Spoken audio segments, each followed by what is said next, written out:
I was thinking, should I get the recording studio just because you're a DJ, or should I keep it like this? You know what I mean? Keep it like this. Man. This is professional, right? Yeah. Yeah, so what's good, people? I was gonna say Wagwan, but that was like out of character for no reason. Like, I don't know why I wanted to do that. But yeah, today we have a DJ from Coventry. I nearly said he was from Wales because he was in Wales 2 weeks ago for some reason. We'll get into that. But yeah, if you want to introduce yourself. Yeah, so my name is djgillz. Yeah. In Coventry. I've been DJing for a long time, to be honest with you. Why is it DJ Gillz? Why is it Gillz? Yeah. Okay, so exclusive right now. So, Yo. Subscribe quick. So before I chose Gillz, my other name was Fishcake. Okay, well, you know, that might have not swung nicely, so you know. Obviously I was like, you know what, Fishcake ain't gonna win. It sounds a bit, you know. I mean, you know, it's different, bro. It would definitely stand out in the crowds, bro. Yeah, so imagine they introducing you, fucking DJ Fishcake out here, bro. That sounds wet. That sounds wet, bro. I was like, yo, forget that. Alright, fair. Won't have Fishcake, and then obviously because why was it Fishcake, bro? You have to explain that now. Okay, I'm gonna cut this short. So basically, this must have been what, like year 7, year 8. Yeah. Obviously, you have Facebook then. Thought I was cool changing Obviously, my name on man. Facebook. Facebook was lit, yeah. Facebook, 100% on that, and then kept on changing my name every week, and it got stuck as Fishcake, and I could not change it. So all my socials, my old Instagram had Fishcake. Oh no way! Everything was. You Fishcake. proper were dedicated to the Fishcake like, thing. Gotta go for the cause. Fair enough, man. Everything was fair enough. With it. Yeah, bare Bengali friends by any chance, or? I have none. Oh shit! None. So I don't know why I made that connection. So I'm no not connection. Racist, yeah. No connection, but yeah, that was it. And then obviously my last name is Gill. Yeah. So then I was like, oh, fair enough. Gill, Z, whack it, Gills, catch it. Yeah, you need to catch the Z though. Catch it on that. You know what I mean? It's been running. At the end of the night, you need to catch that Z. You know what I'm saying? So. Exactly, man. So that's it. That's how Gills came about. Bro, that's mad. That's mad. It's good that you stuck to like something that's near you, because I feel like most people who do something that is, I guess, customer facing, right? They want to feel some sort of accolade, and I feel like using your name is something that's important to a lot of people. Do you feel like that's why you did that? Or? Yeah, 100%, because it's that identity thing at the same time. Yeah. So obviously I've got my Govy name. Yeah. And then Gills is obviously part of my last name. Having a Z on here, have that interaction of people know me as that. So it's my identity at the same time as doing that, to be fair. Yeah. And do you feel like it's, I don't know why I'm getting into this already, but do you feel like it's an alter ego thing? Yeah, where it's like, okay, normally I'm this guy over here with my Govy name, and then over here I'm gonna be a different guy. 100%. I'm gonna be more outgoing, gonna be pumping up air like all the time. 100%. Like, you know, chatting to everyone, bare social. The best way to explain it is, especially when with gal, yeah, it's like, oh, you're bare cocky, this and that. You know, when you deepen your voice a little bit. Yeah. You know what I mean? They think you're bare on the cocky. first phone call, it's like, yo, what's good? Listen, I do not do you that. Don't even I don't do that, you know, I go straight with Most people do that, bro. Some people do that, but you know, just... put in the comments if you did that. But, so obviously gal will say that. Yeah. But the way I say it is, there's two different people. You have the entertainer, which is Gills. Yeah. You have to be confident. Have to have that dash of cockiness, because when you're a DJ and you're a performer, you need to stand out. I feel like with everything you need to be cocky, bro. Exactly. Bro, like, I've done nothing that was amazing unless I was cocky in the moment. Yeah. You know, because I had like proper self-belief, and self-belief could easily turn to cockiness, but like sometimes it's just the same thing, you know? Exactly. People don't understand. If you don't have that, then what's going to happen then? Then you're going to be an ordinary person, you know? You're going to live a comfortable life, probably, you know? You're going to be sitting your 9 to 5 and that, you know what I mean? Stand out, then obviously the real me is obviously a bit more private, like I have my private life and whatnot. Yeah. So two complete different aspects of life, to be honest with you. Two different... Yeah. Or basically like Spider-Man and Peter Parker, if you think about it. Two different ones. Fair enough. What, so do you feel like the normal you is kind of more like laid back and polished kind of thing? And way more laid back, very private, keep everything to myself. What do you mean everything, like? So everything just you don't chat about your dating life to the next man, basically. No, literally. Yeah. People know me as Gills on, you know, gigs, producing, in this entertainment industry. Yeah. And my private life is obviously I keep my family to myself. Yeah. I keep what I'm doing to myself, etc. like that. Yeah. Who my friends are, because everything I want is like, you know, if everything's out there for showing, then what's kind of your private stuff? Do you know what I mean? Yeah, and then it's, I guess, you know, it might be gay to say, but it's a little bit less special. You get me? No, exactly. Like, you know what I mean? You want to literally, it's like essentially it's work. You have your private life when you come home. Then you step out, and that's the same as M. Hunshaw, what he does. Yeah. At yard, he doesn't wear his mask. He's got his private life. Yeah. As soon as he steps out, he wears his mask. Is it alter ego? No one knows who he is. Yeah, and he Underneath proper that- like sticks by that, you know, because he's like, 100%. I don't want anyone to know me when I'm walking across the street. I want to go to Tesco. Exactly. Even when You know? I did a gig with him, it must have been God's about 4 What, you years did a gig ago. with Nahmacho? Yeah. So How was that, man? active, live. What the fuck is going on? Act So how did you live. get roped into that? Let's maybe take a step back. Okay, Go cool. on. So you're building this portfolio, Yeah. right? How did it start? Okay, so if we're gonna take it back right to the Why beginning. would someone want to become a DJ? Okay, right to the beginning. So Yeah. back in the day, we used to own a shop up north in Doncaster. Yeah, We used to have family around Darlington, which is probably about half an hour away. yeah, My older cousin used to have big vinyl decks. yeah. So I used to be in like, 5, 6, 7, messing around on them. Probably just an absolute mess. Don't know what I was doing. Yeah, no, of course. So I did all that. But you're fucking around with it already. Yeah, exactly. So I had that music kind of thing there. Yeah, Then I've also played the piano. So I've done that for about, God knows how many years. About 15, 16, 17 years I've done oh that for. shit, man. So I did that. Kept that music thing on the side. Yeah, Done all my certificates and all that stuff in there. Yeah. My grading. Came to uni. Obviously, uni, one big thing's about session and partying. yeah, of course. Me of being course. teetotal, I don't drink. So obviously, I'm at pre-drinks. Like, you know what? Let me use some of my student finance. Yeah, Bought some decks, speaker. Went to house parties all around in my year. Literally just DJ'd. So obviously, I was just getting a bit clout yeah. doing all these parties and stuff. And then Because you had the equipment, basically. Had the so you had equipment. like that advantage because you use your student finance instead of like buying bare drinks at the or bar or spending it whatever. and spending it on bottles in the club Yeah, just to literally. and at uni, you know, like you're doing stupid shit. So you're buying drinks for girls who are not gonna reciprocate the energy and that's stuff a like that. whole That shit, different that conversation. shit slips out. You get me? Whole different Um, conversation. I was man. never that guy to buy drinks because I'm stingy as fuck. But yeah, that's the thing in it. Like Yeah. most people do that shit, Yeah. and you invested it into something else. invested it. And I've heard a lot of people like one of my brother's friends. Yeah, Mm. he's bare into crypto. Yeah, I know crypto is like kind of a scammy thing to talk about. Not necessarily a scam, but like if you understand the chart, then you Yeah, understand it, right? But yeah, he invested all of his money into crypto, and that blew off. And then he sold it, and then he started putting it into stocks. There you go. You know, that's just a simple example of how, you know, you can be smart with your student finance, innit? Because at the end of the day, if you don't use it constructively, then it's going to become debt. yeah. And So then- was that how you were thinking? I can't lie. Because I've just put that together now. I can't because you lie. were saying it. That was such a like philosophical way to look at it. Yeah, I was for no reason. I, innit? I was in the moment Bro. like, you know what? Yeah. I just want to buy some decks in it. Like I've Yeah. always wanted to do it since then. Yeah, So I literally copped it, did that. because then- you had the vinyl stage and you were playing around with the Like piano I've and always stuff been like that. always in touch with music. I've always liked my music, even from like a young age. Yeah. Like even in the car, you've got my dad who's fully on the Punjabi, pure old school Desi music. Okay. Then Okay. I've got my mum who's on like the Whitney Houstons, the Wham, Oh shit! Michael Jacksons. I had all that stuff.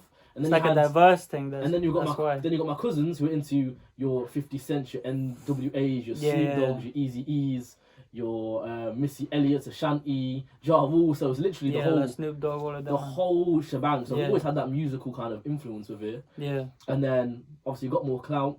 A bar and a nightclub hit me up, was like, "Do you want to go?" So let's bring it a step back. Yeah. So Okay. how do you feel like you gained the clout from that moment? So you had the equipment, you Yeah. were sorted. Mm. What did you do different to other people that allowed you to get a leg up on the competition, basically? I think it's mixing music wise. Yeah. Like normally you'll stereotypically have your urban DJs, your Yeah. DJs who do house, drum and bass. Whereas me, because I had all these influences and all my mates You around had the me. diversity as well. Exactly. So I was Yeah. mixing like, I think one of the mixes I used to do at house parties was like flipping Skepta. Yeah. Oh, what's that track by Skepta? Oh God. Oh, what is that song? Was it man? Oh, listen, I can't listen. I'm just gonna shall I list Nah, bangers. it's literally it's gone. My mind's gone blank. But there's a Skepta tune. Yeah. And literally I mixed that with some drum and bass things. That's it. Make it mad. And then used to do Paris by Kanye West and Jay-Z. Yeah. Drop that in with like Freedom to the Lions and literally just do some mashup Yeah. things. So it was different. So you're hearing literally R&B 1 second, next thing Yeah. drum and bass, into house, into Punjabi music. So it was just a whole shebang. And I think that people come to house parties, and when you have people at a house party, people are like, yo, change this track, this is shit, change the next Yeah, one. no one's doing mashups at house parties. Like whenever No. I went to a house party, it was just straight rap. Yeah, it depends. You like, know, because that's people it. are boring, right? They have like one specific taste, Yeah. and they stick to it. That's it. Not many people listen to this diverse range of music Mm. because not many people use it as a tool. Yeah. So let's get into this. Yeah, I feel like music is kind of like a way not only to express themselves from both the artist's perspective and the person listening to it, right? Yeah. But it affects our mood in a certain way, right? 100. And if we listen to the same thing over and over again, for example, if you listen to grime all the time, you're gonna have those thought processes over and over again because it's subconscious. 100%. Do you feel like that? 100%. Like even. And do you then, because of that knowledge, do you swap the genre of music that you're listening to on the day? I think it just depends on like loads of different probabilities. Like it could be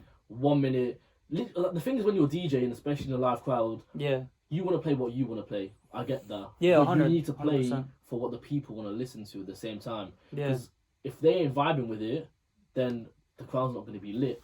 Yeah. But in terms of that, of how you think with music and genres, if I'm by myself and I'm driving around in my whip, then obviously depending if I'm listening to like some R&B, some Weekends or some Bryson Tiller, that is a completely different thing if I want to listen to some Drizzy in my car or some Travis Scott. Yeah. And even like Punjabi music, some Sid the Musiala, Yeah. just flips up and changes. And we all do it like subconsciously, right? Like we all listen to the Weekend song if we had like a little breakup for no reason at all. Marvin's Room by Flippin' And like, Drake as yeah, well. Marvin's Room, bro. You start tearing up in your car, bro, on your own, lights off, everything. You know what I'm saying? Ones. But then, you know, when you want to get hyped up or when you're, linking a thing for the first time, what do you play? You play some upbeat like Travis Scott Drake shit, right? But do you want it depends. I play some J. Cole shit. I don't know why. Because more time for mans, I don't know why. Yeah. Everyone thinks for when you're linking a girl for the first time as well. Yeah. They like trappers for some reason, so everyone starts banging out like D Oh, Block. trust me, and trust this me. and that, and they're like you said at the beginning, deep voice on it. Yeah. And you're walking, you're wearing a full on like Nike Tech tracksuit. Yeah. That's what it is. But it depends, like you said, your perception, your mind, whatever you want to listen to. Yeah. You're putting that out there, innit? Yeah, That's and what then it you comes down start to. putting out that persona without realizing. Yeah, exactly. And then you. So even I've done that, bro. I've like proper done like the hood kind of thing, and like you know only pulled up with like a hoodie, sweatpants, like all of that shit. Yeah. And I'm like busting out grime, bro, like loud in the car, and then I'm like pretending like I'm turning it down after I got there, but really and truly I'm doing that on purpose. But one big trick to have that message. You know one what I big mean? trick. Forget listening to like any trap stuff. Yeah. Yeah, I love R&B. Trust me, that's way better, bro. R&B, put some Giveon, Daniel Caesar, Bryson Tiller, literally. Weekend, Chris Brown. Bro, I go back to Swords. like Ashanti eras and you went bro. old school R&B. Bro, I'm you telling went you, bro. Old school ones. Ja Rule Ashanti, you know the one. Yeah, bro. Yeah, You know the that one. stuff. Yeah, 100% that love it's that. way better, man. It's got more of a vibe to it, I personally. It makes you just feel more relaxed as well. Yeah. Like it has the same kind of effect as jazz. I'm talking like I know music. I don't know music. You know music, bro. So you got to Actually, the game, bro. this guy's actually the DJ, not me for this. You know that. There you go. That's what There it you go, is. man. You have an event after this as well, Yeah, man. I do. So why did you start doing gigs in London? So we were talking about how you were progressing, you were different, you were separate than everyone else because what did you do? You had that diversity. Yeah. Right? You had all the influences and that mimicked the image that is like Gillz, right? Yeah. You know, that's the guy who knows music, right? Yeah. And then the separate persona is like, we'll get to that in a second. Yeah. But what else did you do apart from just like stand out like that? So it was Did you network in a certain way? big thing, 100%. Because, networking, 100%. So if we're taking it back, obviously did the house parties and stuff. Yeah. The Barman Club hit me up, got more clout from that. And it's obviously in Leicester when I went to DMU. Yeah. Even that the biggest club at the time, they hit me up and they were like, "Oh, I want to see how you DJ. Here, they got clout." So big. What does clout even mean, bro? Clout means you've got a following in it because as a DJ, they're gonna hire you to bring people to the club. That's one big thing. If you've got a following, like clout is your currency that you use. that's exactly. So Alright, even cool, one cool. big thing in this industry, Yeah. Instagram followers, TikTok followers, TikTok views. Crazy, isn't it? That's what Crazy how it makes, impacts your that's whole your currency. personal brand. Exactly, that's your You know? currency. Yeah. So when they saw me getting clout, big up the student gram lot, DJ Dre, Nori Turbs, Tio, all them mans out there. Yeah. They literally were like, "Yo, let me see how you can DJ."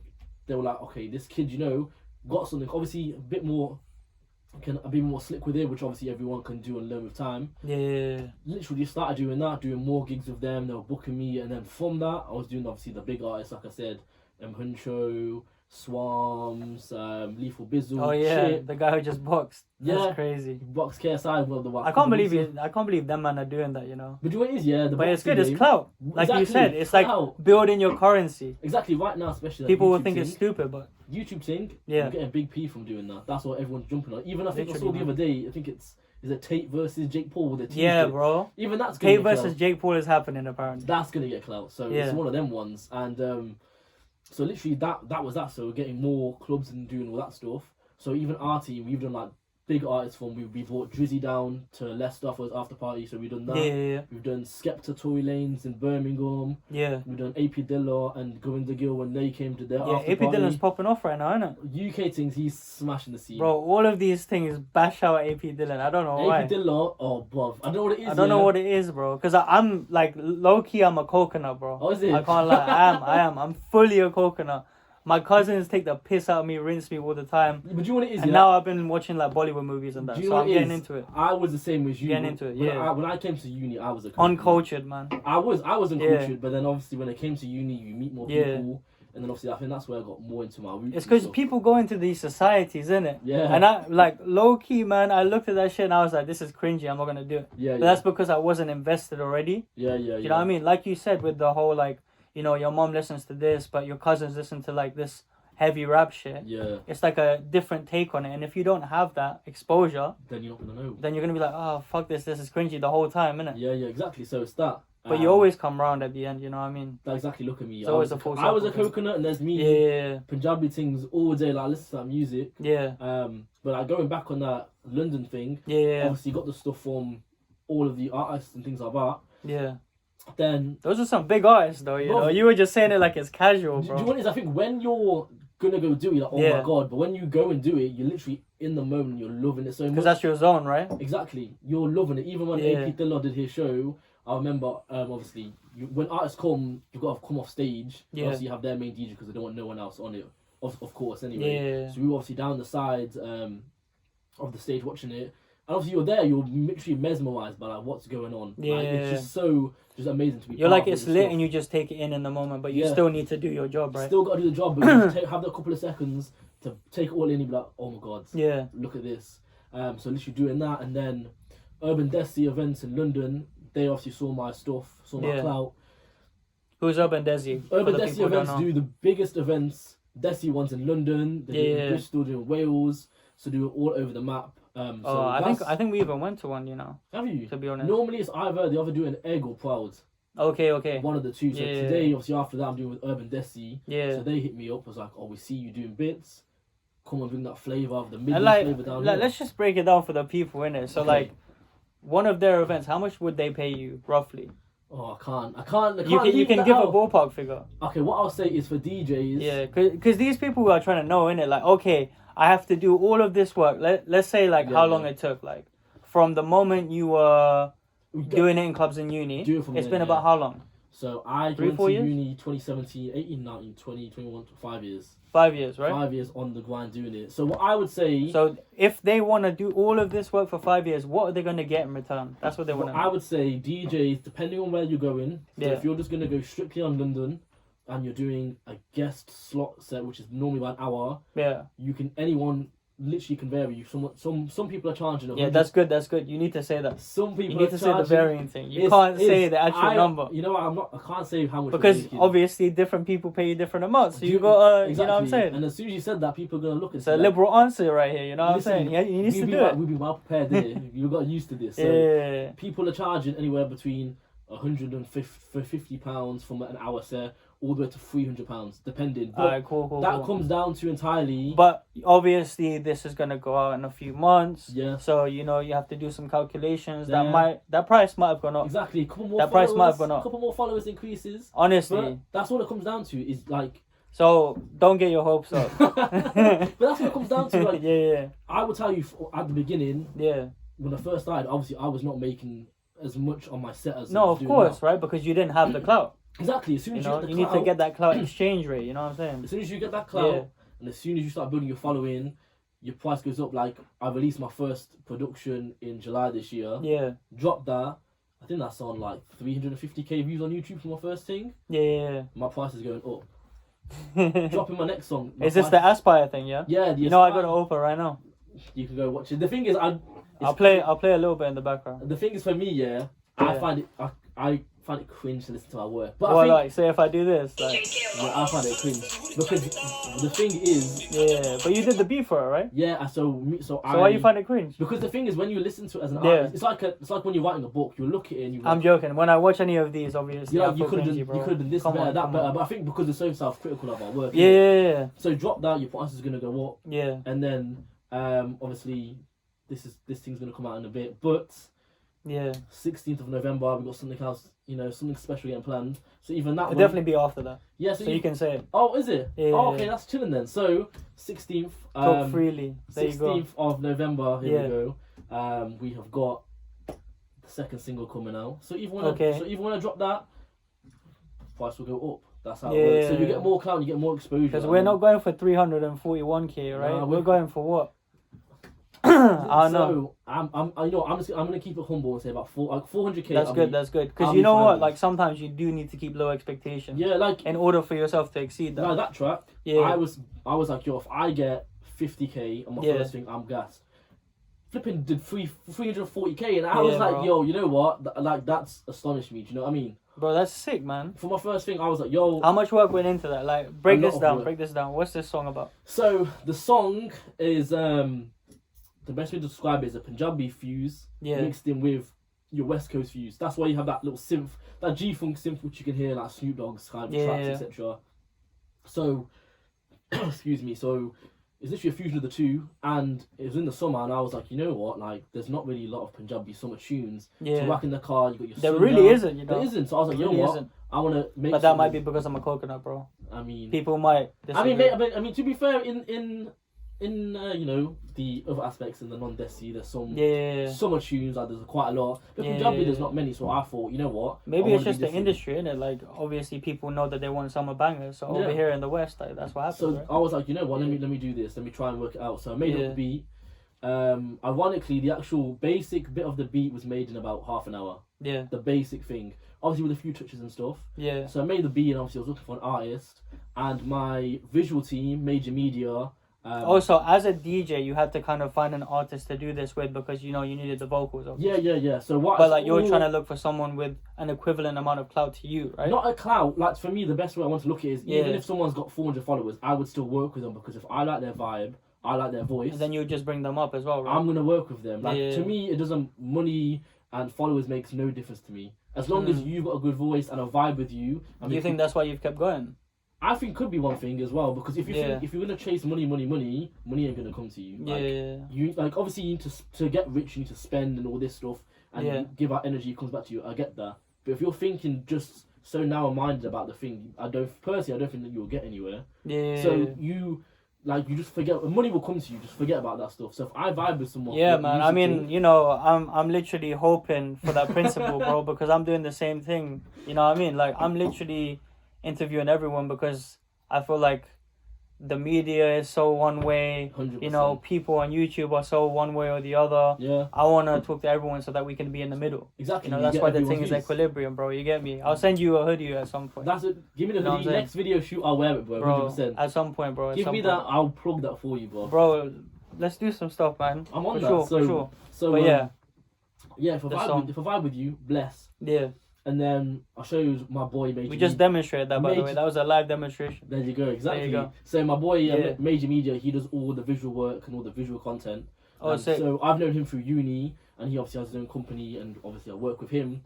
So Oh, we sick, kind of yeah. like it's that vibe. Like I vibe with him, so we do Yeah. that. So big shout out to Major Media and Major Singh for doing all that. Come on. His boy actually is from Vancouver in Canada. Yeah. So he Major. Go bear with these Canadian connections, Listen, innit? Canada's a whole different story. Bro, I'm we'll go telling into you. that. But Shout out Cousins Connection. so his boys in Vancouver, Canada. Yeah. He linked me up with him, so he was the middleman.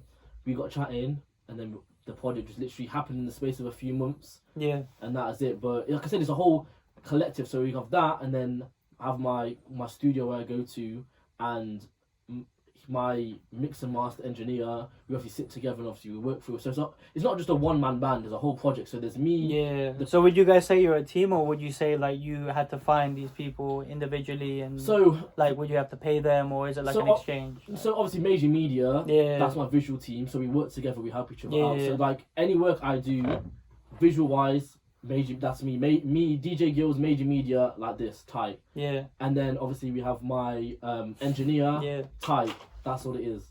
And then obviously that singer, because he's in it, tight. So any project I will do, I know there's me who's making the production. Yeah. Obviously someone who sings and gives the Yeah, vocals. you got the different pieces to the puzzle. Yeah. That's how it works. And your team is actually the same thing when how we were saying before about AP Dillo. They smashed it because AP Dillo is the face of the brand of the Brown Monday. Yeah. You have Govinda Gill, who's got the hardest vocals. Shinda, who does all the lyrics for it. Yeah. G Minor, who does all of the productions. Yeah. And then I think it's Harmon, I think his name is. He does all the visual work. So Yeah. that's their team, and they smash it out like that. So you have. It's not just a one man band. Like for example, if I went out and did something, I didn't have major media or my engineer.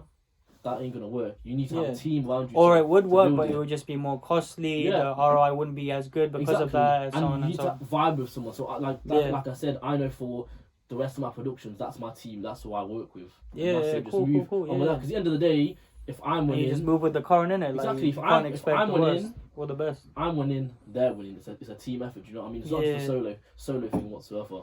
Yeah, so man. that was how this one managed to get done. So obviously that video was shot in Vancouver as well in Canada. Yeah. So that's why. Oh, that's crazy. Yeah, so that was shot all out there. Man's been about, huh? Yeah, we've been about, you know. So man's been about, from man. Coventry to Leicester, DMU to London to going to Canada and to Wales. To Wales. Why are you in Wales? Like, what is there to do in Wales? Wales, is a beautiful place. Yeah. I cannot knock it at all. Same as the Peak District up north in Sheffield, beautiful place. Yeah, I've never been to Sheffield, you know. Never. I've been to Wales, I've been to Edinburgh. The people over there are so nice. No, 100. Over here in London, it's a different story, but you know, you can find your clique. You know I think the London man's are a vibe. Like, the London man's are a vibe. I mean, you have to say that because, you know. But that is a vibe. Yeah. Even when the first time I came to London, I remember, I was like, yo, the tubes are so sick. It's like a little roller coaster ride. Oh, fair. So is that how you look at it? Yeah, we don't look at it like that. And then my We're like, mates, fuck this shit. There's tube strikes today. It was yesterday. Oh, bro, there's it was tubes. yesterday. I don't even know why. If your trains, bro, I don't know what bro. goes on down here. Bro, as soon as I got my whip, I was like, fuck this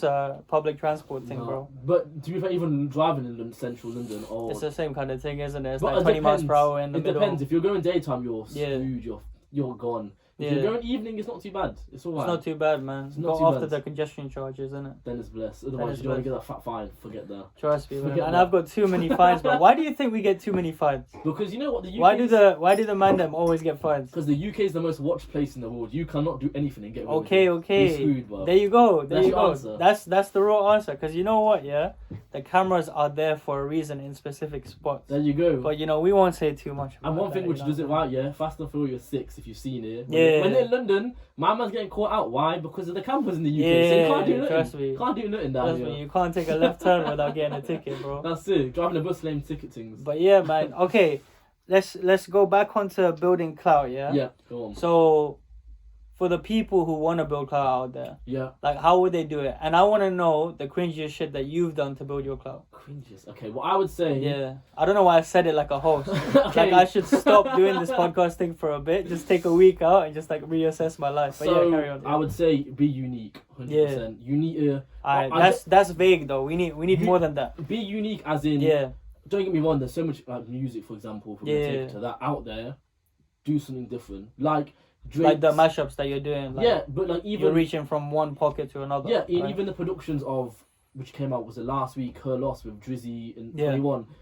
That album which came out, the beat changes in like the first 3 songs just make the production flip and change. And now because them mans did that, the industry is gonna start doing that. So they did something unique, which is gonna pass on. Once you do something unique, that's it. Yeah. You're chilling. So that, and I think one big thing at the minute is TikTok. That is just. You've been using that, yeah? I used to use it quite a lot before. Yeah. And you do cringy stuff by doing like the voiceovers and stuff. What was the worst thing? Go on, tell me.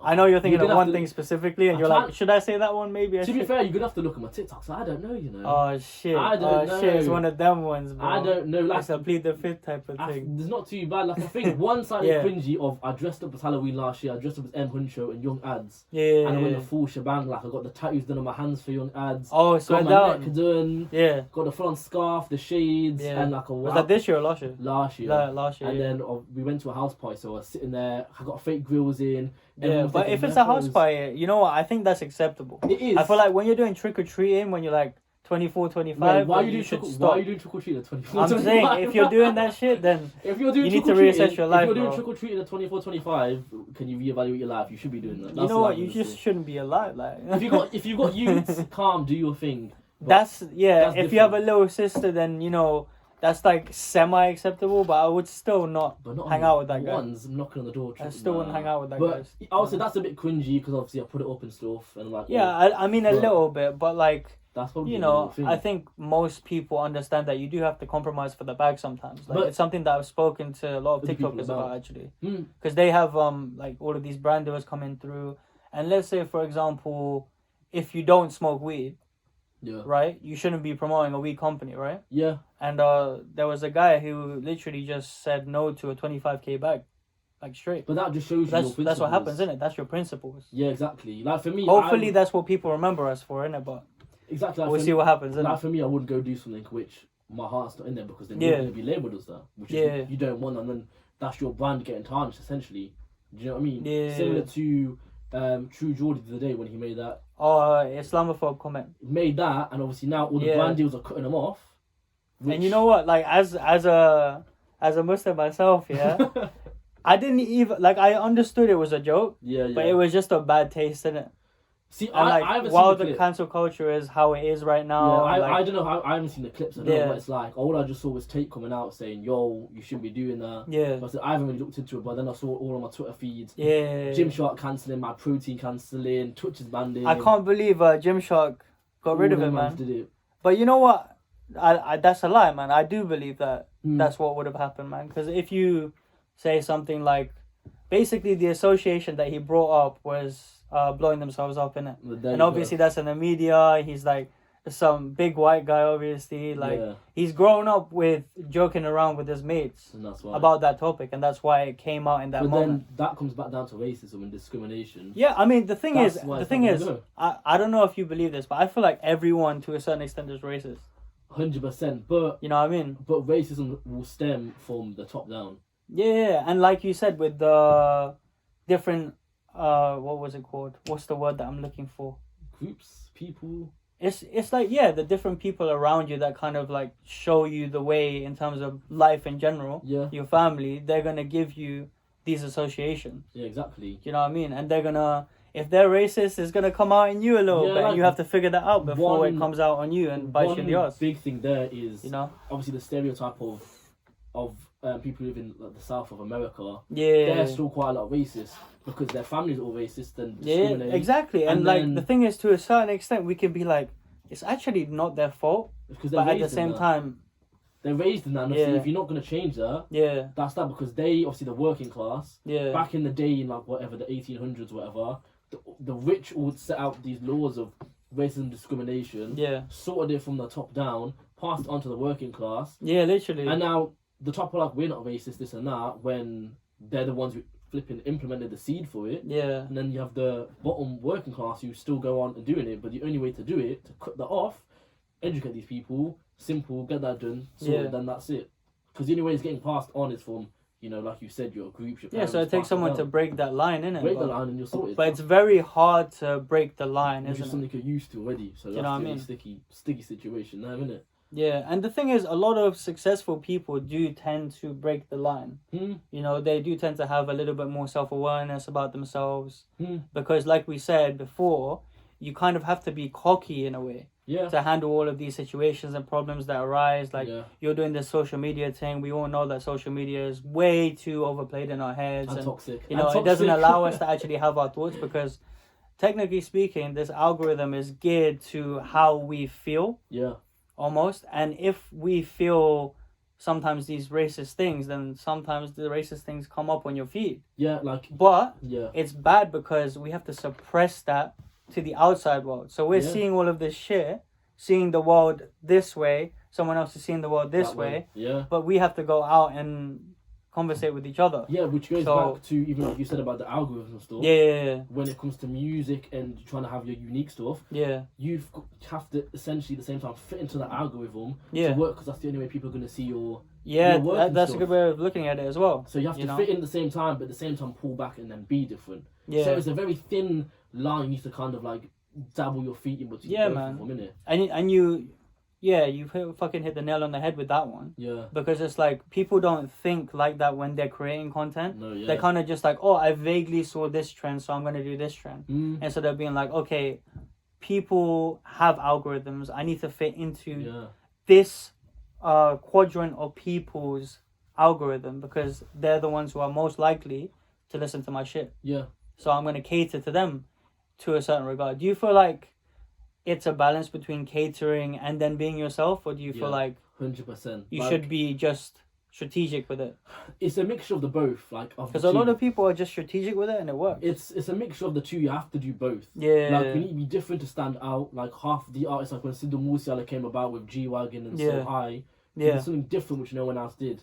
Same with Epic Dillon when he came in, did something different, but at the same time be strategic of how other people are doing it and look what they're doing. Yeah. So you're kind of fitting into them but being different at the same time. Like one example I'll give you. Yeah. When I was at uni on Instagram, when I used to post videos, it was just that big ass square flipping video post used to do. Yeah. Then when you could change your ratios, everyone was doing the small ones. So it fits your feed so it looks cleaner. So like you have to fit into that. Like you got to look at the trends, which is a big thing. Like the amount of social media jobs out there right now is mad. Like there's people who get paid to look at algorithms on TikTok and get paid like 40 bags to do that. Yeah. To help, content creators and stuff like that. But that's a job. But that just shows you how like keyful algorithms and all this stuff is. Yeah. So at the same time, you got to be different, but you need to go, link in with the way that's kind of going, innit? Yeah. And obviously you've met like these kind of people who have those kind of accolades, right? Yeah. Who would look into the algorithms. Like, have you spoken to one of these people and what kind of insight did they give you? So one of my mates, she actually works in a London company, does all the social media stuff. Okay, yeah. And the amount of brand deals they have to link with this person. That's the thing, man. It's good to have people like that around, bro. Because they give you the insight. They give you the insight, and which is obviously I'm blessed to know these many people and stuff like that. Yeah. But even that, like the way they say it is, every day, every week, your algorithm changes. And obviously TikTok is one of their biggest platforms because TikTok is massive. Like it's so big. Me. So she's looking at all these. It's a Chinese virus, bro. That's what it is. Whatever it is. TikTok is a virus. So they all the time say if you're going on TikTok 1 a.m, demon hours, you're not going to sleep until like 5 a.m. You get sucked into that black hole and you're screwed. But TikTok does it good because it's 15 seconds. You just and it plays immediately. That's it. You know what I mean? Simple thing. But she looks at it. She goes every day, every week. The algorithm changes like fully. Like you have to be so locked in and tuned in, which is like how good all these influencers are doing. And I guess that's what we have to keep in mind when we're creating content, right? If it changes week on week, then the things that we were doing consistently for 7 weeks might not work. If they don't. But then again, you have to do a balance of creating that story, and stories are created by keeping the themes the same and then changing another element of it. Which is why you need to be so fast. You have to do that too. Like if we go back to that Spire tune, obviously I was working on a completely different project before. Yeah. I did that, and I was like, okay, this is a summer vibe. I've either got to release it now, or the option is release it next year, but the risk we have is the music could change. Yeah, and I was like, that's the thing. You've got to be so consistent on the music. That's why you got to be consistent on the music, right? Because you have to be producing on the same year, if not like a year before. Yeah, because it changed. Like it fully flips up. Like you think 2 years ago, the drill scene, everyone was doing it. Like every Tom, Dick and Harry, Punjabi, Canadian, American, UK man's. Yeah, man. Drill beats was the thing. Like the amount of drill remixes you have on TikTok were like Drake had a lot to do with that, I think. Yeah, but Drizzy and he's because he did that. I think everyone else dispersed into it, man. That's how because he sets the trend. That's a trend, right? Like Drizzy is the goat in. He was a part of the algorithm that day. Drizzy is the algorithm. He is. He basically is the algorithm. Drake is the algorithm. There you go. He is like the thing is Drizzy. In my opinion, is the goat because you slap him on any beat. If it's reggaeton, if it's UK. If it's US, I feel like that's why he did that house thing, bro. The house thing, yeah. The house album that everyone hated. I feel like that was a statement piece. Did you hate it? I actually liked it after a few listens. I can't lie. When I first listened to it, I hated it at the beginning because I was like, I wanted rap from Drake. I wanted the bars. I fucked with it day one. But that's because of my biases, isn't it? Because I was listening to rap all the time, blah, blah, blah. That comes back to, because my music was so big into what I listened to, I was like, this is so sick. Like, I remember having that and then... I was like to my boys, yo, imagine being, when this comes out in like, I don't know, flipping Marbella, raving to flipping this music, Ibiza, above, that album slaps. And the thing is, it's one of them ones where next summer when it comes out again, Yeah. the whole summer vibe, man's are gonna be blasting that. Like that album's gonna like, you know, what's the saying about it goes flipping ages that fine wine. Yeah. That's what the album will do. And obviously the US man's hated it, which obviously you gotta let it simmer a little bit in the pan before you US take man's it out. hated it, which I get. Everyone's entitled to their own opinion. Yeah. But US are very much, like I said before, it's rap. Whereas the UK, our influence is so big. We have, you know, African Caribbeans here, and they have the Afrobeats, their Bashman, their reggae, we have Punjabis, we listen to the Punjabi, Desi. And you're not saying the US don't have that. You're saying that over here it's prevalent, whereas over there it's more focused on just the rap kind of thing. Because of the East Coast, West Coast thing, probably, bro. Whereas here there's something else to focus on. Whereas over here, it's so open. We just have so many different like people. That's why we vibe with like Afrobeats and stuff like that. Like that's how it is, and we vibe from that since day because we're still in, you know, rooted down to our culture and we're liking that stuff. Yeah. So honestly, never mind. I rate the albums. I think it was sick. I rate it, bro, but I think it was more of a statement piece. Yeah, 100%. Because it technically wasn't what his audience wanted, but then he found a new audience from that. Yeah, he found a new audience, and the thing is, that's what Drake is. He plays chess, bro. He plays chess. He's the algorithm. He's doing his thing. Drake's the algorithm. I was saying this. I'm gonna put that on my gram tonight. Yeah. Drake's the algorithm, 100%. Guys, everyone, I need to tell you something. Drake's the algorithm, 100. Bro. 100. So I guess what was something that kind of stopped you? So no one has a perfect arc, right? No one just goes up. You have to have some trials and tribulations. What was something that really set you back? Ooh. Because everyone goes through this, right? Like, let's say people who are doing door-to-door sales, for example. Like, I was with a lot of them, right? And there were people over there who were like 34 doing door-to-door for just commission only. Yeah. Knocking on doors for 8 hours, snowing, raining, whatever, you had to do it, right? And if you didn't make any sales, you didn't get any bread, you know? And these people, they had families, they had wives and shit like that. And, you know, sometimes they weren't coming home with nothing. And at that point, I would be like, you know, you have to change direction. So I guess what question I'm asking you is, when did you have to change direction? What were you doing, and then what did you have to do to change that? See, for me, like, I don't know. I personally feel like it's been, like, it's not a straight, like you said, arc like that. It was more of a slow curve. Yeah. Because it goes from house parties to clubs to artists to London, branching out to worldwide to music producers. So it's gone bigger and bigger. Yeah. But I would think the only thing stepping stone wise is obviously a 9-to-5 job, which is what I do. I have a 9-to-5. Okay. So I have a 9-to-5, which, like I said, is my private life. Yeah. And then I have all this entertainment stuff on the side doing it as well. So I'm basically balancing 2 lives. Okay, so, cool. The 9-to-5. Do people really know that you have a 9-to-5? Like, unless you know me, you ain't gonna fair, know. Fair. But at the same time, because that's definitely something I didn't get from your thing, bro. I thought you did it full time. That's what I mean. Private life, you're not gonna get nothing. That's good though. That's how you want it to be. You want it to be publicly facing like that. Exactly. You know? So obviously, I don't mind saying I work a 9-to-5. I'm not gonna say what I do or whatnot. But what do you do? 9-to-5, I cannot say. No, but what do you do? Like I'll tell you afterwards. It's confidential. Okay, tell me afterwards. But exclusive. So we do that, which is fine. Yeah. But because you have your 9-to-5, you can't focus fully on this stuff. Yeah. Because you're doing both. Do you know what I mean? But like I said, 9-to-5, I absolutely love. But also you understand that whilst doing both things, like I have a 9-to-5 job as well. Like obviously, I'm not doing this podcast stuff alone yet because it hasn't blown up like that. You know what I'm saying? Trust the process, bro. Yeah, exactly. I have to trust the process. If I don't, then I might as well not be doing this, right? Yeah. But you know, I'm trying to make room for other like side hustles as well, so that I can supplement that income. Blah blah blah. But in a way, I feel like it's a good thing because I'm challenging my mind in 2 different ways, you know? Exactly. I have my creative outlet, I have this outlet. Everyone wants to be balanced, you know, spirituality, mindfulness, all of that shit. You know, that's what's popping off nowadays. You know, I'm saying that for the girls in that segment because that's what I'm targeting right. Anyway, so... I'm not going to disagree with that one, what he said, but... Yeah. But it's like I said, you have the it's one of them things you have to have the 9-to-5. Yeah.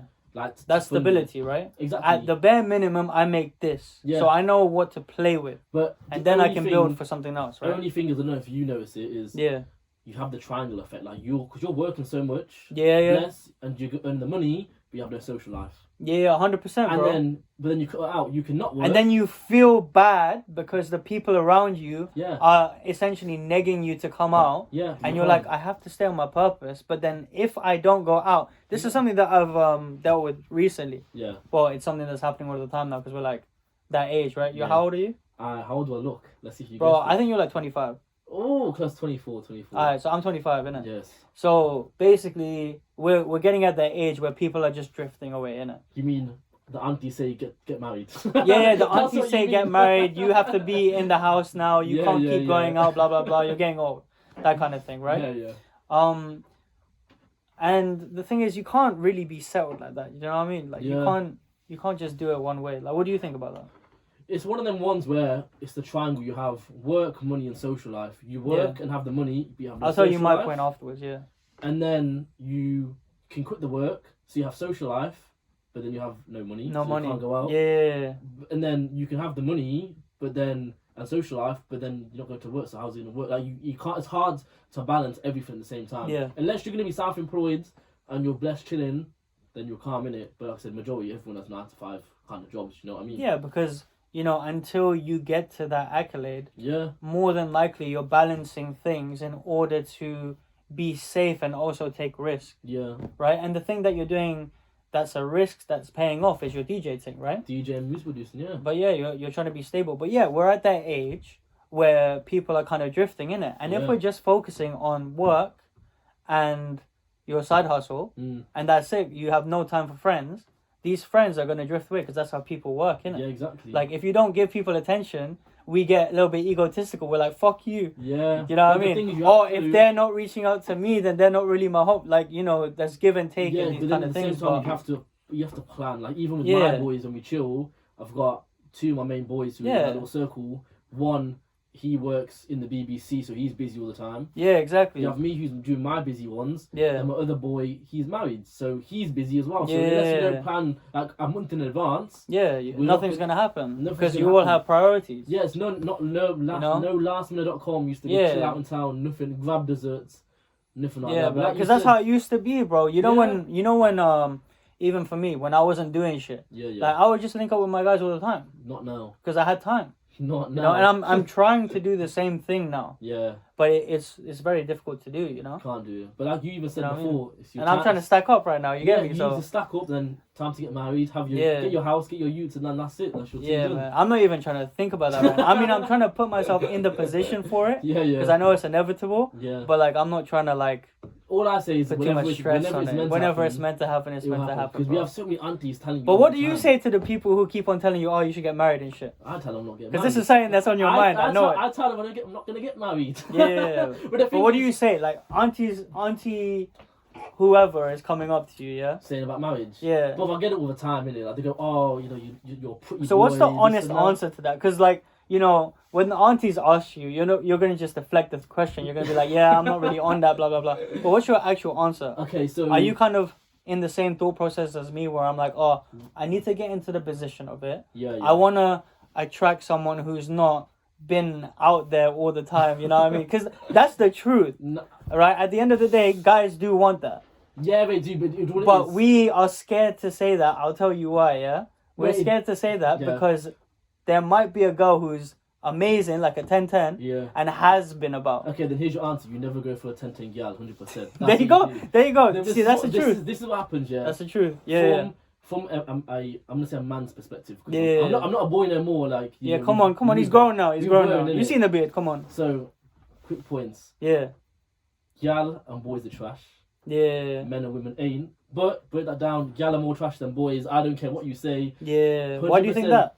Why? Back in the day, it's a bit misogynistic, mate. Now, I would say personally, this is just from my experience of like, not just myself, but just seeing people generally. Yeah. Back in the day, boys 100%, and I get that men are trash, calm. Yeah. But not all men are trash, not all women are trash. That's why you say men and women ain't. Yeah. Boys and gal are, because it's not physically about your age, it's your mental age. Yeah. You can be 40 and still have a kid's head, then you're a boy. Do you know what I mean? Mm. But I feel like with gal, and gal know this, they are very sneaky in what they do and deceptive. Like one big thing they're more deceptive because they know what we think. Yeah, and what we think is we don't want someone who's been out there like that. And the thing is, with that is gal ain't stupid. Like even there's been times with my friends and stuff, or my friends' friends or whatever, and they're like, "Yo, I'm just linking this. They've got a man, and they're like, oh, I'm gonna go link this geezer. Like we're chilling with friends. Yeah. He's not your friend, bro. Yeah, He's not. He ain't your friend. Like, do you know what I mean? We've all seen these kind of stories. We know, and gal ain't stupid. They know because we've been through it, bro. You know what I'm saying? Listen, we're men. We know now, innit? But like I said, it's that. But I just feel like the whole thing is switched around. But like you said, you know what it comes down to? It comes down to who has more opportunity to fuck their shit up. Who has more opportunity? Yeah, but I don't know. Maybe it's just the people I know, and I'm just hanging out with the wrong people. Yeah. But some of the gal are very much toxic, bruv. Like, so, like... I mean, bro, listen, you are from Coventry, yeah? So... Yeah, I mean... So, that's kind of what happens over there. I don't know wild ones yet, I've never taken a... I don't know wild ones I've never taken a Coventry girl seriously, I can't lie. I mean... I don't know why I went to the mic to say that. I'm sorry, all of you. I might meet one of you one day. I don't know wild ones with gal, yeah. But I don't know. So like I said, I can't speak to every gal because you've only seen your algorithm of people in front of you. It's my perception of it, innit? Yeah. But yeah, I don't know. I just think, especially this day and age, it's a bit, you know. But like I said, that's because people are more used to toxic shit. Yeah, I can't lie. Yeah, toxic is a from bit younger and younger and younger. Yeah, but you can't lie. Yeah, having a bit of toxicness in the relationship is a bit nice. It's nice. It's like Salt Bae with the steak, bro. It's the same thing. It just adds a bit of flavour in it. Like, it does. It definitely does. But a bit of garnish on the side. But yeah, I think boys and gal are trash. Men and women ain't. Ever had garlic butter and dough balls? Now, do you know what it is? When I went to Toronto, I can't lie, it was these garlic shrimps stuffed with cheese. Oh, bruv. Beautiful. Shout out to the... That's different. Shout out to the keg, yeah. That's unique. They patted me nicely in Toronto. Beautiful. What is it? Who is it? The keg. The keg. The keg. I swear, if I go there, I need to go to the keg. Separate segment. Go to the keg down Toronto. Beautiful. Yeah. Beautiful place. I need to go, bro. I need to go Canada soon. Nah, it's a whole... I have to hit Amsterdam first. Amsterdam. You guys will see some of that shit on the shorts. Yeah, I think you might as well, vlog that thing as well, you know. Yeah, I might have to, bro. I might have to. 100% vlog it. It'd be a vibe. But it would just be my POV. You get me? But for the marriage thing, what I say is, obviously... Holy shit, yeah, that's what we were talking about. Whenever, I mean, the tangents, bro. Bro, subscribe, man. Whenever it's meant to happen, it will happen. You can't force it, because at the end of the day, everything's written for you the way it is. So me sitting in this room now, having this podcast, I'm meant to be here, do you know what I mean? Yeah. Everything's written. So whenever it's meant to happen, people come your lives at a certain time for a certain reason. People leave your life at a certain time for a reason. You might not know now, like especially for all the mans and all the gal who are in heartbreak, and like, oh, my boy's left me, my gal's left me. Yeah. There's a reason why it's happened. You can't see it now when you're crying in your room, listening to Marvin's room, like we said back in the beginning. Yeah. But at the same time, give it a year. Because sometimes your vision is blurry in the moment, and then you realize, like people think like, I need attention at some point, and if you don't give it to me, you're not one of my people. Like that's one big thing I would say, especially with me, when shout out to all the man. Yeah, especially the heartbroken boys. Yeah, come on. Drizzy and that. Listen, but get focused, bro. See what you're doing to us, all the kings out there, stop crying. It's all good. But like for me, one big thing, we're going back to the music thing, is when this must have been probably a year and a half ago. When I cut off certain people in my life. Yeah. And clearly, obviously, back then I was like, I don't know what the reason was. Yeah. Now I look back and now I know the reason, because if I didn't cut off certain people, I think. Personally, I don't think I'll be grown as much as a person I am now, as well as my music thing taking charge, because that is now to the forefront and my focus ain't on certain people, do you know what I mean? Yeah. So even that, back then I was like, oh my God, for a couple of days, why have I cut these mans off? Yeah. Now I look back, I'm like, oh, there's a reason in it, like, calm, like it is what it is. Do you know what I mean? So everything happens for a reason, like I said. So the marriage thing, whenever it's meant to happen, it will happen. Yeah. That's it, one of them ones. Yeah, man. I mean, that's kind of like a little bit of a political answer, but we gave some truth behind it, so you guys have to decipher that, I guess. You know what I mean? Exactly. I think you have to decipher that. You have to go back. You know what? Rewind it 2 minutes. Do you know what I think they should do, yeah? I think you should comment, yeah? Yeah. Who are worse? Boys or gal being trash? That's the let's just provoke everyone. There you go. Boys or gal who are more trash? Yeah, man. But honestly, I think it comes down to who has more opportunities. Yeah. I swear to God. And at the end of the day, like, boys are dogs. Boys are dogs. Yeah, but we were all boys at one point. We were all dogs at one point. And we're men. And at the end of the day, I don't know why this is the reality of the world, but it just is. Yeah. Women want experienced guys. At the end of the day, you want someone who knows what they're doing. You know I love how we're talking about this, like we're actually got a female mind. Yeah. But you know what? In order to chase a girl, in order to like pull a girl, what would we have to do first? Okay, top tips. Understand a female mind. Yeah, you do. And the top tip for a gal is like, the scenario I always say, even to my friends when they're asking me for advice and stuff. I don't know why. I don't know why people come to me for advice, bro. You know what it is? I haven't. I'm not married. Ask someone who's married and happy. But don't ask if me. If you've had experiences with people before, that's probably why. Yeah, but that sucks. I don't like how that follows me around, bro. Because like all of my homies that I've chilled with for a long time, they know that that's my life, and I'm trying to be, someone who's better than that, innit? Yeah. Like I'm not trying to link any girl who gives me attention. You know what I mean? But with gal, I will always say, even to my friends, because I want to leave that double standard with the girl that I'm trying to get with. Even with that, if you have a room full of 10 men, one gal. 9 of the men are giving her attention. One geezer ain't. She's going to the guy who ain't because she's like, why isn't she? Why haven't I won him over with just my looks? Which is weird because normally you think you want to be a respectable man. You like hold the door for her. Give her flowers. Chivalry, exactly. Have you never watched Bridgerton? All I've heard is like the Could Be Good She Could Be Gone remixing of Bridget. That's all I know about it. That's all I know. But essentially, they just like bare posh, bare chivalrous, and then the guys who are playing up. Other guys, but like me personally, I would do that. Like I would treat my girl like a queen, 100%. I'll do that stuff. But in the first place, whenever we start talking to someone, we're kind of a dick. You have to be. Bit. You kind of have to be a dick. It's a weird toxic. It's crazy, man. Toxic. It's just a toxic lifestyle, bro. We're in 2022 right now. Especially if you post-COVID, people are suppressing their energy from their algorithms and shit like that. You know what I mean? Especially if you went uni, you know how toxic that is. Yeah, man. Uni is actually a toxic place. If you have a sister, tell her not to go uni. Uni is toxic, but don't get me wrong, uni still vibes, but like I said... Yeah, no, you learn a lot from it, obviously. You learn a lot. You do have to get burnt if you want to understand but I think that's one good thing of uni. You go to uni, and then you have all these issues which arise, and you have to learn and grow from it. It's needed because you realise the world out there in a nice place. Even this music industry, I know people where they're like tight with like another producer or singer. Next thing you know, they've cut each other off and they're snaking each other. Like you've got to be hella tight, like even releasing stuff, close knit, you don't tell no one, you tell your immediate man's only, that's all I need to know. Because someone's always trying to fuck it up to make a bag as well. Exactly. Like they're trying to exchange clout too. Yeah, like the track which I've got... Shade Bar on that. Like the next track I've got coming out on next week on like 16th. Yeah. I've told no one about it. Like I dropped the teaser trailer on the 11th of November. Dropped that, everyone's like, what's this? What's going on?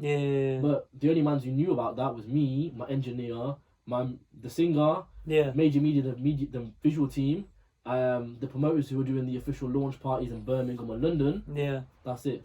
That's sick. That's the only ones who need to know because that's not like the only ones you need to know. Those are the people who are part of the project. And those people can be trusted, right? Yeah, exactly. You know what I mean? Like you can't tell more people than that because what's gonna happen? People are just gonna leak the thing, and they're gonna ruin your promotion. Yeah, and they're like, yo, this guy's doing this song, releasing it. Like you look at all the artists out there. Like I know, AP Dillo, he dropped his EP. No one knew it was dropping. He dropped on Instagram Live, and everyone's like, yo, what is this? Best way to do it, keep it private. Same thing comes back down to the private life thing. Private life, happy life, bro. And I guess the same way in like attracting girls, like you can't seem like you're too eager. Yeah.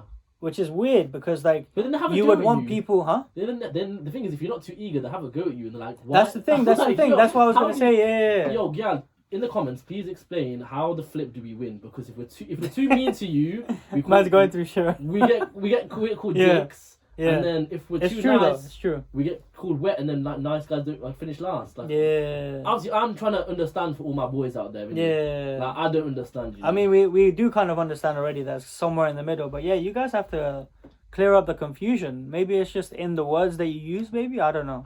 It might be something like that. But you know what? Like I said, boys. You know how like the term feminism has just changed meaning from what it actually is supposed to mean. Yeah. You know what it was supposed? It was supposed to be a really good thing. And some people just decided to fuck I think that's with anything though, and everything. You have the two extremes of innit. Literally, bro. That's how it is. So like, but you know, it like follows you on, innit? It's like, okay, if you use the word sick, I'm still using the word sick. No, even that. Why do we use the word sick, bro? I mean, it means ill, and ill also means good. I don't think I've used ill. I used to use probably like 2016. Like, that's ill, innit? Like not now, but it depends. It's one of them things, innit? But it comes with the terms. Like even being a DJ, I know one term which I think all the DJs can resonate with. We all get told DJs are hoes, DJs are slags. Yeah, and DJs drink a lot. And you don't drink. I do not drink. So that's weird to me. As a Punjabi DJ, I do not drink. And Why? Like, how do you do it? Because people are like, what the fuck? How are you in your position and not doing that? Even when I was at uni, I obviously didn't drink. And is that like a religious thing or why? Obviously one part is... I don't drink now, by the way. One partly is to do with religion. Yeah. But then the other big thing is... my nana, so my granddads for all the non-Indian people, was an alcoholic. So obviously we've seen that. Obviously our mum's you know what? I was gonna ask, and I was gonna like see if you would say that. Yeah. But that's what happens most of the time. But that's the big most thing of the time when community, people innit? don't drink, it's because they've seen something that's been traumatic. It's right? one of them ones where you learn from your trauma at the end of the day. You know what I mean? It's one of them ones where my fam obviously like. Obviously, a lot of Punjabis drink. Obviously, my Marge was like, yo, you can choose. It's the Jameson. You can either drink Jameson. Exactly, Jameson's or famous grouse, Bacardi. Yeah, vodka if you're a boy. But that, even my Marge is like, yo, here's the pros and cons of drinking. Do what you want with it. Obviously, then just like make your own decision. That's the best way to But be. as I said, for me, I don't think I need it. Yeah. Like, it doesn't appeal to me. And if it appeals to you, fine, that's your thing. But for me, even like going out clubbing when I used to, I was the first one on that dance floor dancing sober, straight, pure. Yeah. Even now, I'm still vibing and dancing in the club. I just don't feel like I need it. I've only done that recently, bro. It's a vibe. Like, I've only started to do that, and you know what? It's so lit. And at a certain point, you know how we said we have the most fun or we're doing the most shit when we feel a little bit egotistical. Yeah. Being around people who look dumb and are acting dumb because they're like drunk and they're having a good time, obviously. Sometimes they're my people, sometimes they're not. But like, you feel egotistical because you know you're in a better state than them. Technically. Yeah, 100%. You know, you can collect yourself more. If there's someone that you meet that has accolades, you can control yourself. Yeah. Like you obviously know the difference because when you did drink from going out. Yeah. It goes back to that term of DJs being drinkers, hoes, and slags. Yeah. That's just like a derogatory term. That's what we are. It's a stereotype. Stereotype. We're not all like that. Like it is what it is. But the thing is, it's one of the ones where we have to battle against that. Do you know what I mean? It's just one of them stereotypes and that. Yeah, it's true. I mean, like stereotypes really do exist, but I don't know. To a certain extent, I feel like stereotypes are needed because it does allow us to typecast. And I feel like. What do you mean? So you know how the algorithm is kind of affecting everyone right now, yeah? It's affecting everyone to a point where you can fit most people into a box. Do you feel like that nowadays? That most people are like non-playable characters. And what, NCPs? Yeah, NPCs. Yeah. See, I don't know. The thing is, like for me, because then you would actually be admitting that, you know, stereotypes are a good thing. See, honestly, that's a topic which I haven't delved into and deepened. Like, for me, I have to deepen. But like, the topic, deep it because like we've all lived a life where we've kind of got a hint of who someone's going to be based on the things that we can see physically. So like the little stereotypes. So you're saying the stereotypes are from your own perception, what you see? Because for me, obviously, Alright, so listen to this, yeah. Okay, go on. So people in my family. Yeah. I'm not even going to say who it was. People in my family have said that black people are scary. Like, stay away from them. Okay. Like, you know, be careful if they know that I have a black friend, blah, blah, blah. Now, like, you know, my immediate family had a hint of that, but then they've kind of, like, worked it out because I was exposed to that a lot. Okay. I was like, oh, well, you're not going to tell me who I can speak to. So I did the digging myself, and I realized they're not that stereotype, obviously. That comes down to the stereotype being made by the media and shit. And the media and this and that. So it's one big thing that it's, you know, like the top down bringing that in. Yeah. Which 100%, which is what it is. But you cannot stereotype someone. Same with what True Geordie did when he made that joke. When he said it, he said himself it was banter and whatnot. But he made a stereotype, etc. But you know what he did afterwards as well? Sorry, I just need to say this, yeah? He, like, I don't know if it was pretending to cry or like he was crying because his co-host on the apology thing, wasn't it? Yeah. His co-host is Muslim. His co-host has a wife who's Muslim. Oh yeah. And the kid is Muslim. Yeah. And the kid means a lot to him, so he started crying about that. But then now I get that I've had moments in my life where I've felt the repercussions of my action, or like I've cut someone off or I've broken up with someone. And afterwards, I felt like that, and I like started crying or whatever. Yeah. Right? There has been moments like that, so I can admit that might be true. But it looks so bad on the video, bro. Like, imagine crying after you're saying, "Oh yeah, it was a joke. I'm really sorry. It was a lack of my judgment." I've only seen it on TikTok, so I haven't seen the full video. So that's the full video basically. But the thing is, I need to see the full thing because me seeing 15 seconds. The same when Andrew Tate got cancelled. Yeah. Because people painted a good picture of him. Everyone thought the same thing. Because what they did was they clipped up certain bits of what he was saying to make a perception, which is the stereotype of him. Yeah. But for me, maybe it's just me as a person, I need to see the full picture before I make my perception on you. Do you know what I mean? Yeah. So even with that, I haven't seen the video, so I don't know why I want for True Geordie and the crying and stuff. But with that comment about what your family said, that is, like you said, it's a stereotype by the media, which is the fuck thing at the end of the day. Like, the media is such a big thing. But I think a lot of brown people have been told those things, and over here we've had to. Yeah. We've been shown certain things, innit? Yeah. So they were only able to tell us like a certain side of the story. And you're right in saying that we haven't had both sides of the story, so how are we going to figure it out? By meeting with these people. Exactly. So that's what I did. That's where you got your perception from. But a lot of brown people are racist to black people a little bit, man. No, but do you know what it is? I think... And they're not racist in the fact that they're like, oh, I'm going to, do something.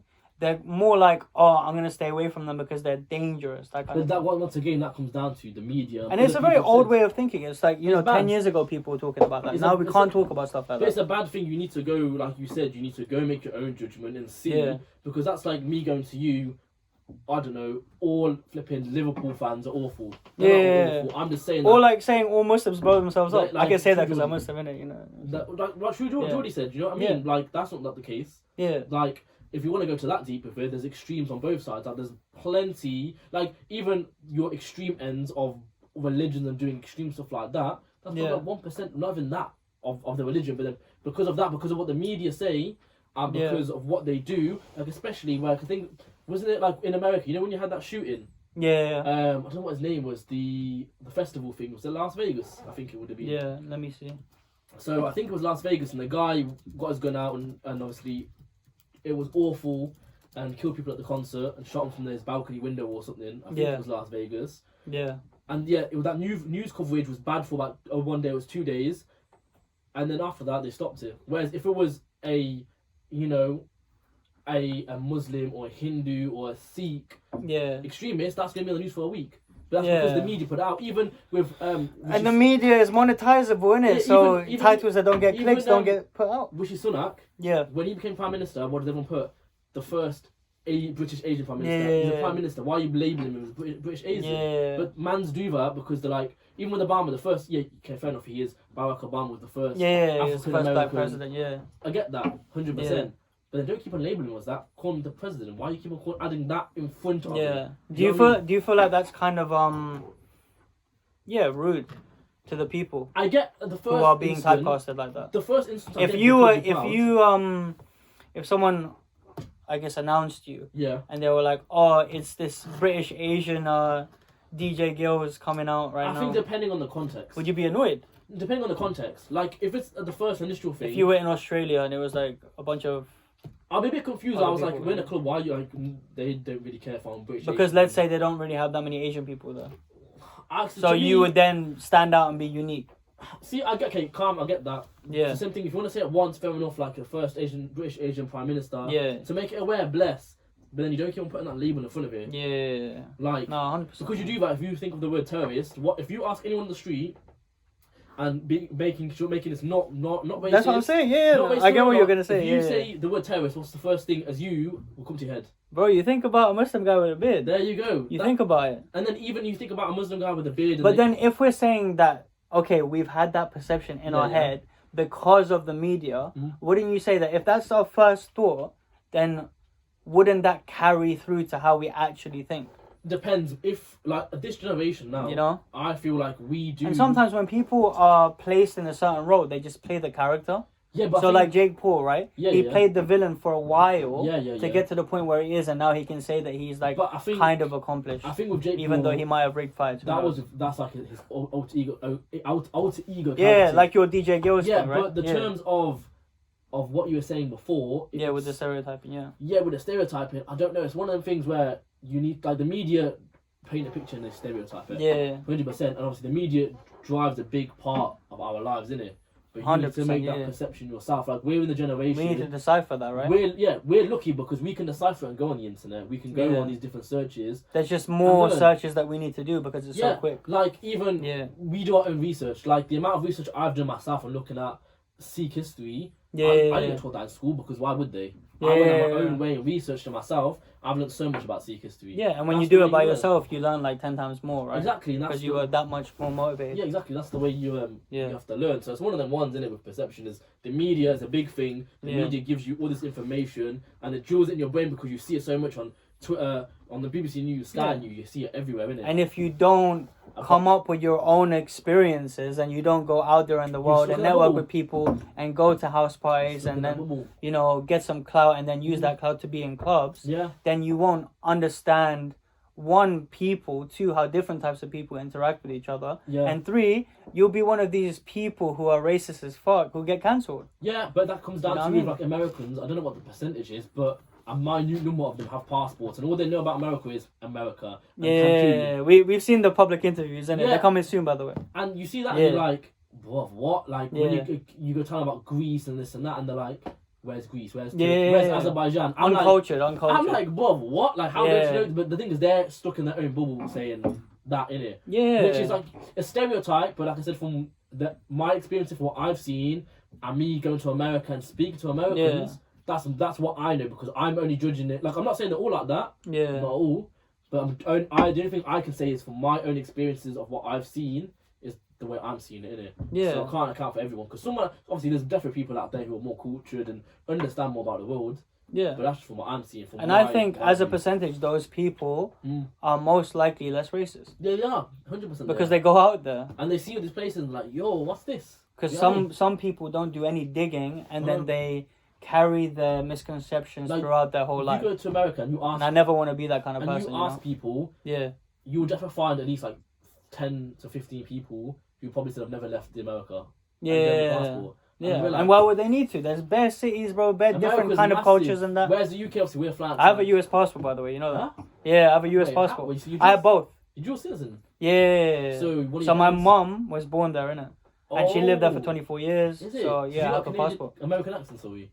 She got an American accent? Yeah, a little bit. It's still kind of there, but she's lived there for so long now, innit? New York. I was there recently. Is it? Yeah, man. New York? Did mad pizza reviews and that, bro. All about New York. Bro, look, listen, we'll talk after this, innit? Nah, bless. For sure. Talk about New York and all that spots and whatnot. Bro, trust me, man. If you're going, I'll tell you the spots for sure, man. Nah, I'll send you a list, bro. I'm on that. That's how it works, bro. You know what? Most people don't actually share their blueprints. Yeah. You know what I mean? And the thing is, in order to receive some of these blueprints, you have to be doing something. Yeah. You have to be like showing up for yourself, innit? 100. And like, I guess that's the main message in all of these podcasts, innit? Is like, show up for yourself. And like, if you want to stand out, right, and you want all these accolades like every other person does, then find your lane and stick with it. Yeah. And if you don't have a lane, don't bitch about anyone else's. Yeah. That's one thing. You know what I mean? Do not moan. Yeah, man. That's one thing I hate, moaners, man. Yeah, man, because they just bring down the vibe. Exactly, you want to have the good vibes, innit? You know? Get rid of the negative vibes, negative energy. You don't want mans like that in your life. Yeah, trust me, man. That's like listening to grime the whole day. You know what I mean? It's like negging yourself up. One of these moany bitches. But yo, listen, man, it's been real. We've done over an hour now because obviously the mic's cut off, headphones are off, and all of that. No, I didn't even get trim for this, bro. So, subscribe for my dusty shit. Equilibrium apparel out now. I'm gonna send you one. Yeah, take care, bro. Appreciate you having me on. Looking forward to seeing where you're at in hopefully a year's time, and we'll do another one. Definitely. Next time I'm in London, I'll hit you up, man. We'll go do something. Bro, trust me, man. I might come to one of your events. Come, let me know. We might have to do that. Come. I'll come to your next one. I'll have a fresh trim for that. Come, bless. Yeah. Come land it, and then you can educate you on some proper Desi Bollywood. Bro, I need the education, man. I'm such a fucking coconut. You guys know who you are out there, who has called me a coconut time and time again. Bro, it's peak, you know? You know, all of the people that you mentioned that you did fusions with, I don't know any of them. So I'm going to have to go back into this episode and tell the girls who have that spirituality about these people. I will send you a list of it. All the music choices you need to listen to. Yeah. All the best Punjabi artists out there. That's what I'm saying, man. Yeah, that's what I need, bro. Yo, kill your thing tonight. It's 9:24, by the way. No, that's chilling. You chilling? When is your thing? I need to get there for 10:30. Alright, say no more. So it's alright. It's about Alright. 40-minute drive anyway. So Alright, say no more. Let's cut these cameras off, innit? nah, chilling. Let's see what I want. Chill. Love, guys, yeah? Nah, look.